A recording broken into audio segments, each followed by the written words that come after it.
Light বন্ধ করে দেবো। আসসালামু আলাইকুম, ডাক্তার নাজমুল হাসান বলছিলাম। এই যে আজকে আপনাদেরকে দেখাবো যে অ্যাবসেস এবং কার্বনকুলের মধ্যে পার্থক্য।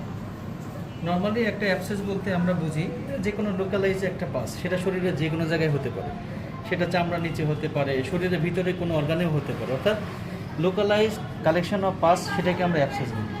কিন্তু এই যে দেখেন আপনারা, এটার অবস্থা দেখেন, এটা হলো কি আমরা এটাকে আসলে আমাদের মেডিকেল ভাষায় বলি কার্বন। এটা দেখতে পাচ্ছেন যে কত বড় একটা জায়গা, এবং এখানে প্রত্যেকটা ক্লোজ করে যদি দেখবেন যে মাল্টিপল ওপেনিং আছে।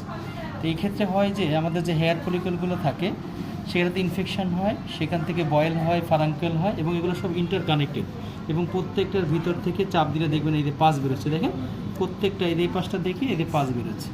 এই ক্ষেত্রে শুধু লোকালাইজ কালেকশন না, একটা পুরো ওয়াইড একটা এরিয়া, এটা স্কিনের নিচে যে সাবকিউটেনিয়াস টিস্যুগুলো থাকে, ফ্যাট থাকে, পুরোটাই আসলে গ্যাংগ্রিনাস থাকে।